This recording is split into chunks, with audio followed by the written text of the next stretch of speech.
Bom, eu estou muito feliz porque a minha voz não vai ajudar você a dormir, né?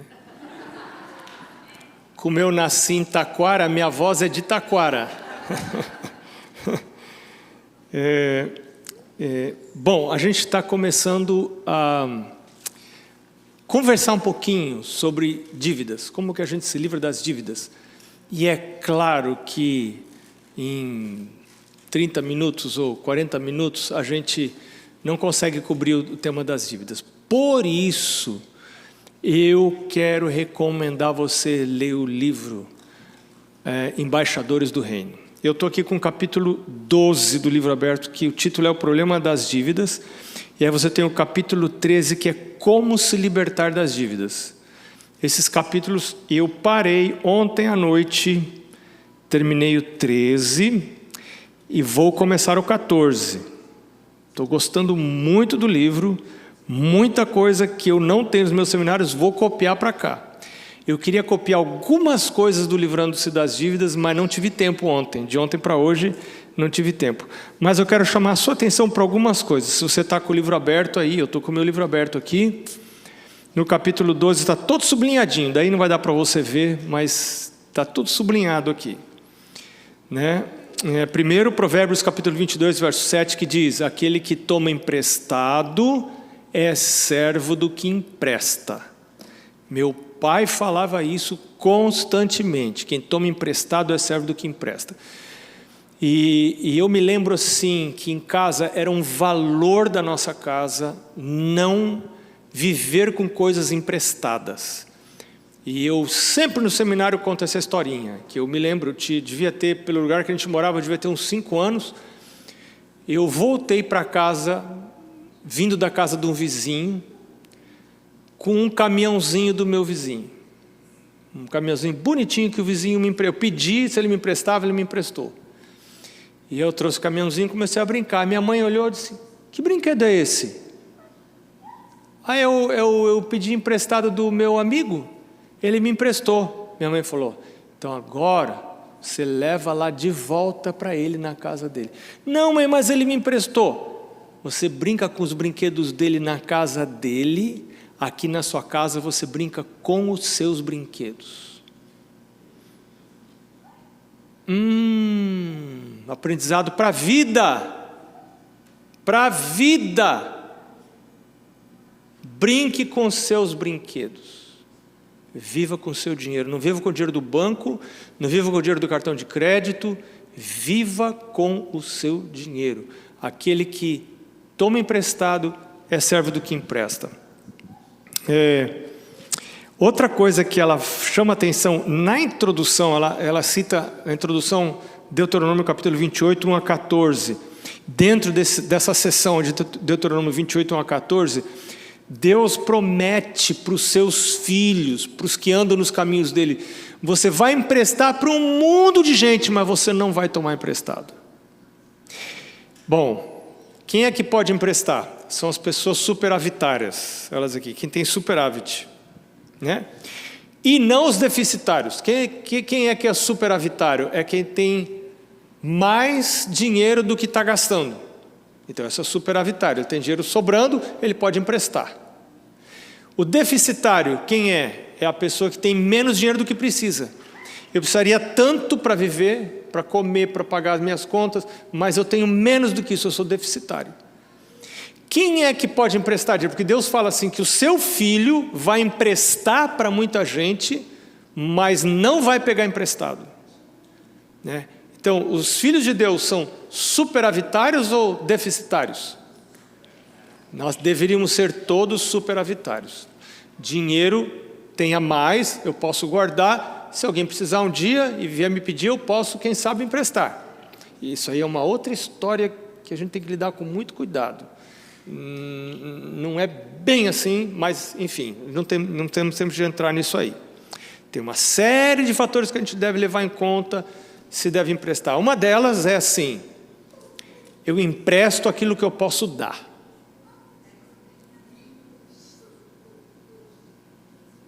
Porque pode ser que você vai ter que dar realmente esse dinheiro. né? E assim, emprestar dinheiro para amigo. Tem um ditado que diz assim: quando você empresta dinheiro para amigo, você perde o dinheiro e perde o amigo. Então, conte dinheiro emprestado, conte como dinheiro perdido. Se você pode perder esse dinheiro sem complicar o seu eu do amanhã, então você devemos emprestar, né? Mas isso é um assunto complicado, não é um assunto simples, não é um assunto fácil, eu não pretendo entrar nele agora, apesar de já ter entrado. Então, outra coisa interessante, página 61 do livro, ela fala assim: razões pelas quais as dívidas acontecem. Ela apresenta 3 razões: falta de planejamento, imediatismo, eu não sei esperar, eu quero a coisa para agora, eu não posso esperar. O Senhor fala assim: tudo bem, então compre e assuma as consequências dessa sua compra. Por que eu não posso esperar? E a gente vai ver isso daqui a pouquinho. E autossabotagem. São 3 razões. E aí, ela faz uma pergunta, na parte final da página 61, quem está me acompanhando: financiar ou economizar? Isso você tem que ler, porque eu não vou cobrir aqui no seminário hoje. Você tem que ler isso aí. Porque ela mostra A mais B, 2 mais 2 igual a 4. Ela mostra porque é uma grande, mas grandíssima insensatez você comprar a prazo. É uma grandíssima insensatez.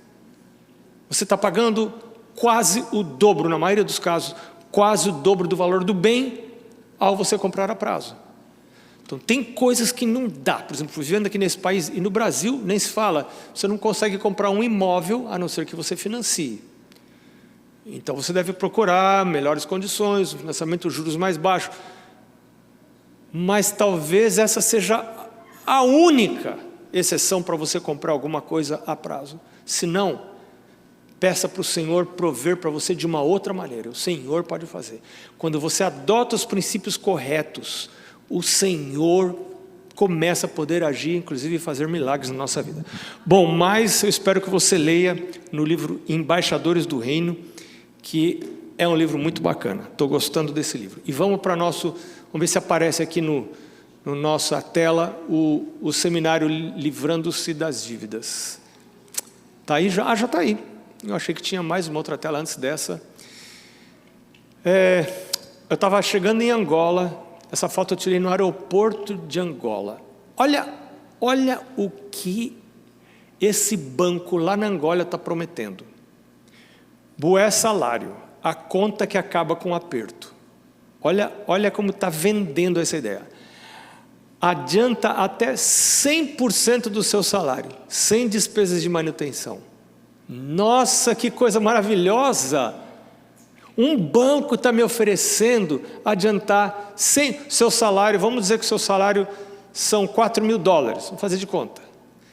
Mas o fim do mês não chegou e você está apertado, e o banco fala assim: não tem problema, eu adianto para você o salário. Você não vai ganhar $4.000 no início do mês, no final do mês? Hoje é dia 10, eu já adianto os $4.000 para você. Não é bondoso esse pessoal do banco? Que caridade, gente, cheio de misericórdia. Ele vai dar o dinheiro para você. Mas o que ele vai fazer? Ele vai cobrar um preço por estar adiantando o seu dinheiro. Mas as pessoas não pensam, e eles não vão dizer isso. Você quer o dinheiro na hora, porque você é acostumado com a satisfação imediata dos seus prazeres. Porque quando você era pequeno, sua mãe nunca falou não quando você queria comer.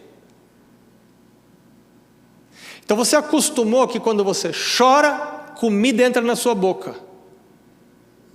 E você leva isso para outras áreas da vida, porque você não ouviu um não na vida. E aí você não sabe dizer não para você. E você não sabe esperar, né? Quando você chega ali na saia da mãe: mãe, 30 minutos para o almoço, daqui a 30 minutos você vai comer. Mãe, me dá... Você vai brincar, daqui a 30 minutos você volta, vai ter a comida. Tem hora para comer e tem hora para não comer. E Ellen White fala que nenhuma partícula de comida deveria entrar na nossa boca entre as refeições. Ela não fala isso porque quer judiar da gente, ela fala isso porque é um princípio de vida, que não apenas afeta a minha saúde, mas afeta outras áreas da minha vida. Pode, inclusive, no futuro, afetar a minha vida financeira. Então, na verdade, essa conta que acaba com aperto, ela vai te apertar muito. Você já está apertado, o teu aperto vai piorar. Porque além de você não ter os seus $4.000, vamos fazer de conta que era isso, você vai ter que pagar os juros disso. Quando você receber esse dinheiro, já não é mais seu. Nos tempos bíblicos, débitos financeiros significavam servidão física. Em nossos dias, uma nova forma de punição substitui a antiga, a ansiedade mental. Você não tem princípios bíblicos que gerenciem sua vida financeira, você começa a usar o crédito para fazer compras, e é o jeito mais fácil, mais rápido de você falir. Causas para as preocupações financeiras, são 4 as principais. Primeira delas, falha em não colocar a Deus em primeiro lugar. Mas não é só essa é uma das causas. Falha em não colocar a Deus em primeiro lugar. Segunda causa para as preocupações financeiras, falha no meu savings, falha em guardar a minha poupança ou as minhas economias. Estou tentando evitar falar a palavra poupança. Economias, eu guardar dinheiro no começo do mês. Ganhei o salário, isso aqui já não é meu, parte de Deus não é minha, mas esse aqui para o meu eu de amanhã também está guardado aqui, não vou usar. O terceiro é uma consequência do segundo e do primeiro. Eu preparo um orçamento, às vezes maior do que o líquido. O que é o líquido? O bruto é o salário que dizem que me pagam, mas ele já vem com uma série de descontos, né? No meu caso, eu ganho da igreja, a igreja fala assim, seu salário é esse, você olha, que legal, não, mas desconta isso, desconta aquilo. Aí o que eu tenho que fazer com esse salário? Eu tenho que tirar o dízimo, desconta mais ainda. Aí eu tenho que tirar a oferta, o meu pacto, a outra porcentagem, e eu tenho que tirar a minha poupança, ninguém vai me ajudar, se eu não fizer isso, ninguém vai fazer. Depois que eu tirei tudo isso, o meu empregador já tirou algumas coisas, e eu devolvi o dízimo, a oferta, a poupança ou as economias, você já pôs lá numa conta. Esse dinheiro agora é o dinheiro que você tem. Quando você não faz isso, você é um candidato, uma candidata séria a ter dívidas. Porque você está pensando em usar todo o dinheiro que você ganha. Quando você pensa assim, você não pensa na prosperidade. Você tem uma mentalidade de fracasso na vida financeira. A mentalidade de sucesso na vida financeira é a mentalidade que imagina viver com muito menos do que recebe. Não é viver com o que recebe, é viver com menos do que você recebe. E o último ponto é parte dessa outra mentalidade, que não é bíblica. Eu até tiraria a palavra exagerada, compras a crédito. Por que comprar a crédito? Porque eu não tenho dinheiro. Se não tem dinheiro, não compra. Mas eu não posso passar sem isso. Por que essa ansiedade? Qual é o problema?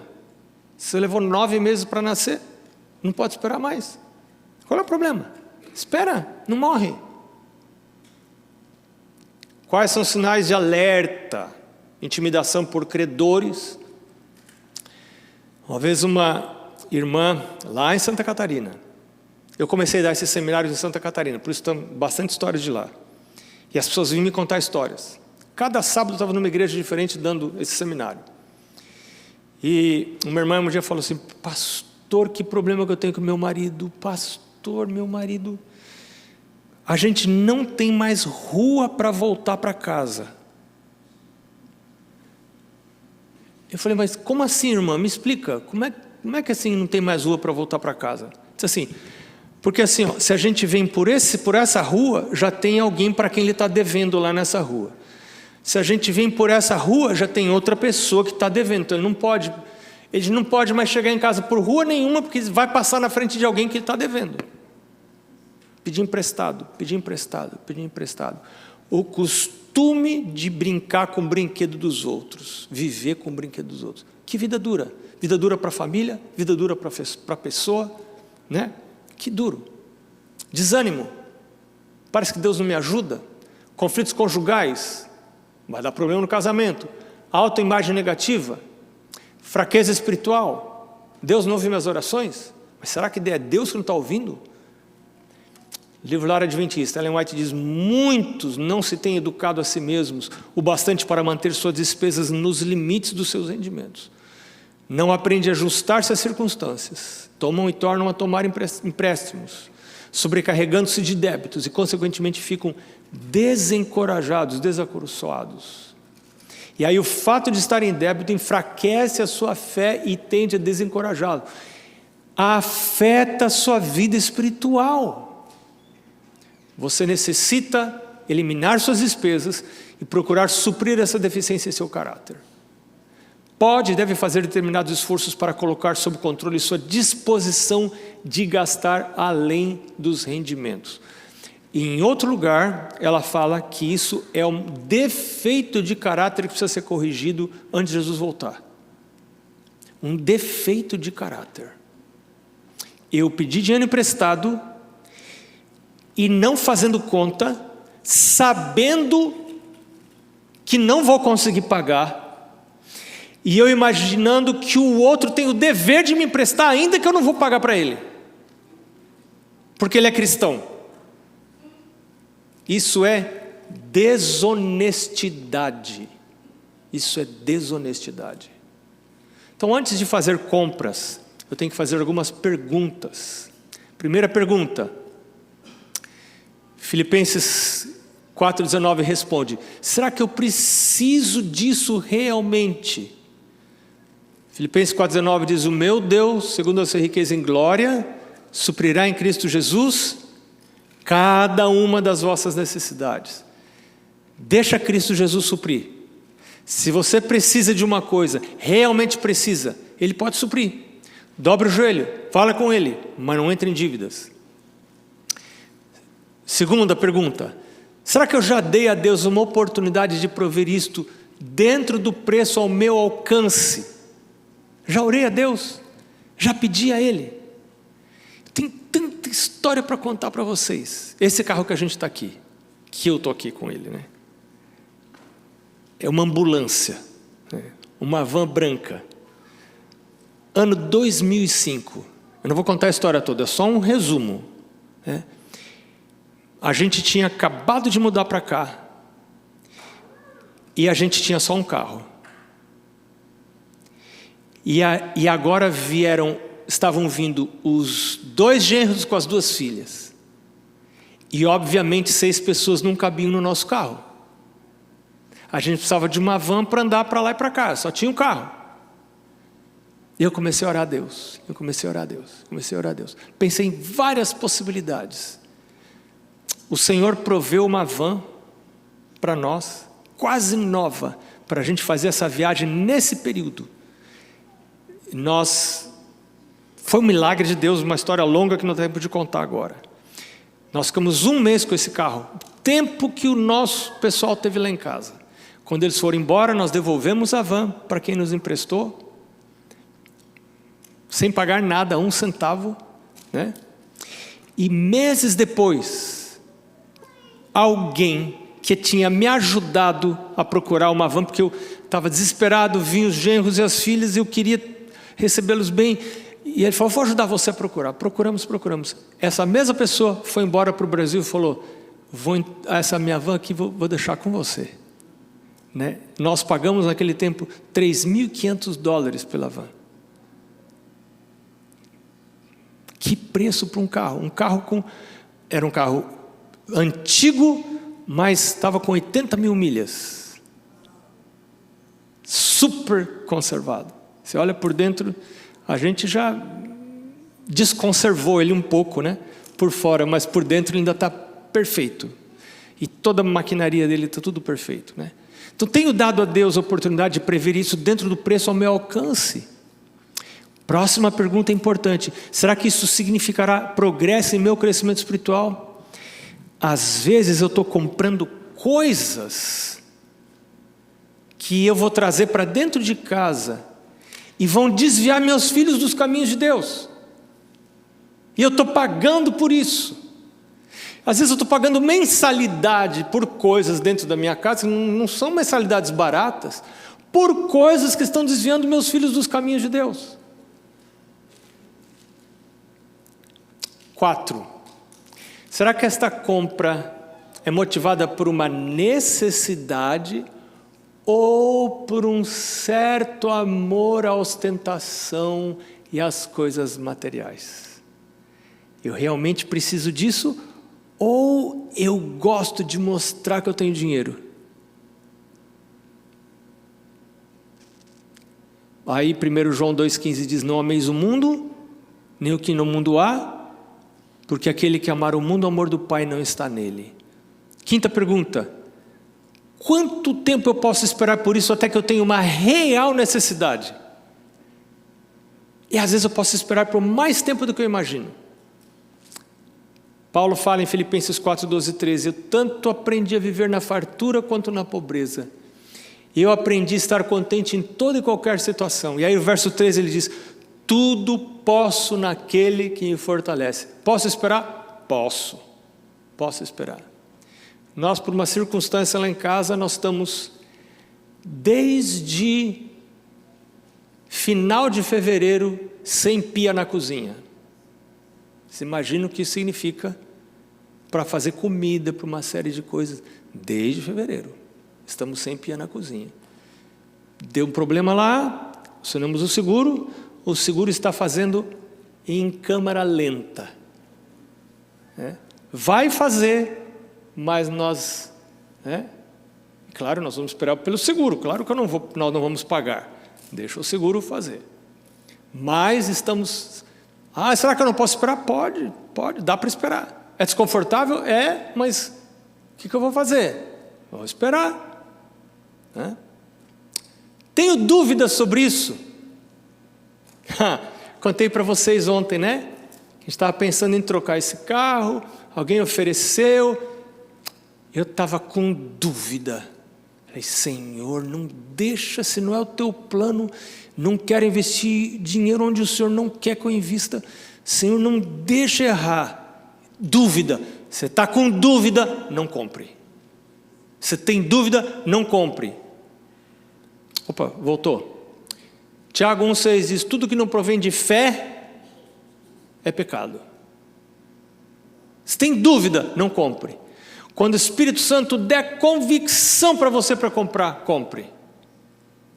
7ª pergunta: será que isso é um bom investimento? Eu vou perder dinheiro com isso? Às vezes é barato, mas é um investimento que não vai me ajudar em nada. Lembra que o dinheiro precisa dar cria, né? Tem coisas que eu compro e que eu estou dilapidando as finanças da minha casa, não são um bom investimento. Próxima pergunta: posso pagar à vista ou essa compra vai me deixar devendo dinheiro? Compra a prazo nada mais é do que uma dívida socialmente aceitável. Ninguém pensa que ter uma prestação, ter um parcelamento, ter um financiamento é dívida, mas é dívida. Eu estou devendo um dinheiro e estou pagando caro para dever esse dinheiro. Quem me empresta esse dinheiro vai cobrar o aluguel do dinheiro. Eu estou usando um dinheiro de aluguel e eu vou pagar o aluguel desse dinheiro. Eu vou ter que devolver quando eu saio da casa. Eu deixo a casa e todo o dinheiro que eu paguei de aluguel para aquela casa. Quando eu pego o dinheiro emprestado, eu tenho que devolver o dinheiro e vai ficar todo o aluguel que eu paguei pelo dinheiro. Alugado. Financiamento é dinheiro alugado. Eu perco dinheiro. Agora, quando você compra a casa, você paga o mortgage, paga caro porque está financiado, mas aquele dinheiro você está pagando para ter o bem, você não vai devolver quando sair. Por isso é melhor você comprar do que alugar. Será que essa compra é importante para a minha família? Eu estou comprando pensando em mim. Eu estou pensando na minha família ou pensando em mim? 10ª pergunta. Será que essa compra agrada a Deus? Quer comais? Quer bebais? Façais outra coisa qualquer? Fazei tudo para a glória de Deus. Estou indo no supermercado com um carrinho. Isso aqui agrada a Deus? Todo o dinheiro que sobrou na minha mão depois que eu devolvi dízimo, oferta, fundo de reserva, é de Deus. Está na minha mão o dinheiro, mas é de Deus, é tudo de Deus. Minha vida é de Deus. Entreguei para Deus. Se você entregou a vida para Deus. Se você não entregou a vida para Deus, é outra história. Mas se entregou a vida para Deus, tudo é de Deus. Então, Senhor, comprar isso aqui é para tua honra e glória. Estou te honrando com isso. Qual a atitude de Deus concernente à dívida? A gente já viu isso no começo. O que toma emprestado é servo do que empresta.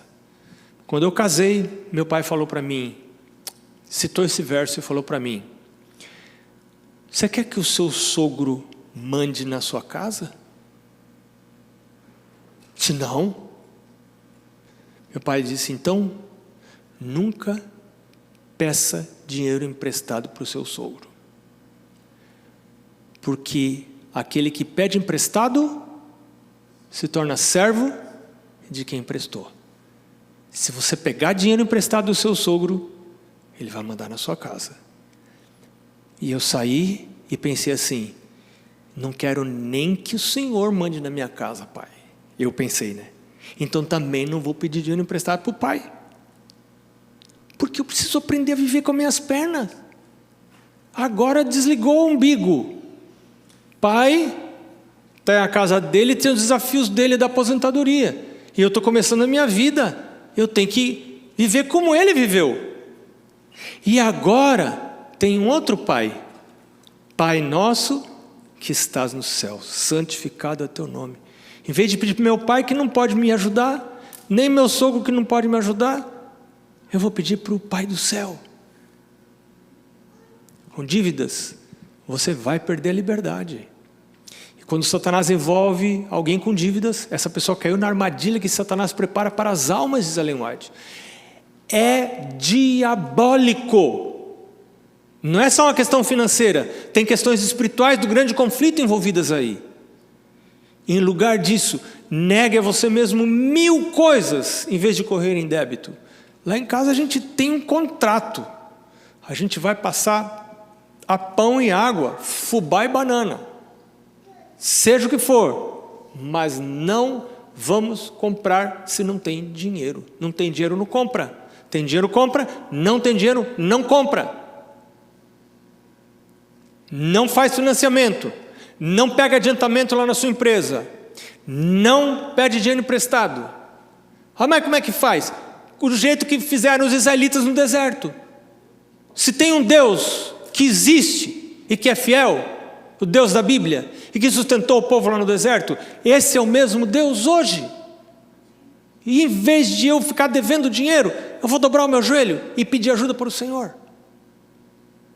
Nós tivemos lá em casa já algumas vezes experiência de Deus trazer comida na nossa casa, que a gente não tinha. Eu me casei sem experiência nenhuma financeira. E logo no primeiro ou segundo ano, a coisa já foi lá para o buraco.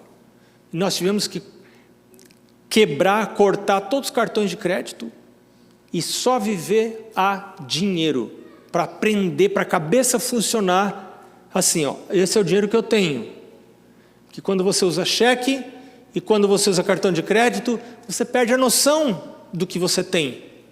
Então corta, passa a tesoura no cartão de crédito, passa o tesouro no seu talão de cheques e vá viver a dinheiro. Você vai lá com o cartão de débito, se tem dinheiro você consegue tirar, se não tem dinheiro você não tira e não tem jeito, não sai dinheiro. E aí você aprende como que a vida é assim que a vida é. E aí você, mas eu estou precisando disso. Vai lá para o quarto e fecha a porta. Ora ao Senhor que te vê em secreto, Ele que te vê em secreto te recompensará. Ora, Os olhos do Senhor estão sobre os justos, seus ouvidos atentos ao seu clamor. Os olhos do Senhor estão sobre os justos, seus ouvidos atentos ao seu clamor. Mas a face do Senhor está contra os que praticam o mal, para lhes extirpar da terra a memória. Mas os olhos do Senhor estão sobre os justos. Se você não é justo, não é justa, faz oração, confessa pecado, é perdoado na mesma hora. E se torna justo aos olhos de Deus. E o caminho está aberto para você orar. O que você vai fazer para se livrar das dívidas? Primeira coisa, lê os capítulos 12 e 13 do livro Embaixadores do Reino. Lê o capítulo 12 e 13. Essa é a lição de casa para você. Lê os capítulos 12 e 13 do livro Embaixador do Reino. Mas aqui algumas coisinhas mais. Tem o pesar das dívidas. Suspensão do cartão. Isso aí, você tem dívida, não pode mais usar cartão. Moratória para dívidas adicionais. Plano de pagamento da dívida. Faça registro dos gastos. Artigos perecíveis à vista, e eu diria tudo à vista. Medidas de economia. Tem uma aula que a gente não vai ter tempo de dar aqui, que é só algumas dicas sobre medidas de economia. O que a gente podia fazer, né? O texto ali diz: evite empréstimos, eu diria corte empréstimos, não empreste nada mais. Não tenho pesadas dívidas, mas tenho dívidas. Cumpra os prazos de pagamento. E artigos de rotina, há dinheiro também. Provérbios capítulo 3, verso 27. Não deixe de pagar suas dívidas. Não diga em alguma oportunidade, se lhe for possível pagar agora. Qual dívida que a gente paga primeiro? Paga primeiro as mais fáceis de pagar. Depois desse critério, você pega o critério do juro, tenta pagar a que está cobrando o juro mais alto. Claro, porque o juro está comendo você. Mas começa uma por uma. Agora eu vou pagar essa. E aí tem oração. Se você tiver um plano de pagamento das dívidas, o Senhor vai ajudar você a pagar. Tem o que você pode fazer, mas tem o milagre de Deus, porque é interesse de Deus em restaurar a sua vida financeira. Mas você precisa seguir radicalmente os planos da Bíblia que Deus deixou para a gente da vida financeira. E você vai encontrar esse plano também no Espírito de Profecia e no livro Embaixadores do Reino. Eu quero recomendar um outro livro para você ler, que é o livro Conselho sobre Mordomia. Leia esse livro. Conselho sobre Mordomia. Leia esse livro. Esse livro afetou até meu casamento. Lendo esse livro, Deus me mostrou quão egoísta eu sou. Eu ia falar eu era, mas corrigi antes de falar. Quão egoísta eu sou. Sou muito egoísta. E Deus tem me ajudado a enxergar isso e a pedir a Ele que me faça diferente. E você vê, essa questão do egoísmo não afeta só a vida financeira. Ela afeta nossos relacionamentos, ela afeta a nossa vida espiritual, ela afeta uma série de circunstâncias. Se você tem dívidas, alguns textos do livro Conselho sobre Mordomia, para você. Primeiro ali, faz tanto o seu dever empregar o tempo durante os 6 dias de trabalho, como ir à igreja no sábado. Usando o tempo para trabalhar, para ajudar você a se livrar das dívidas. O outro do lado, levante-se pela manhã mesmo enquanto as estrelas ainda brilham, se necessário for, para você pagar as dívidas.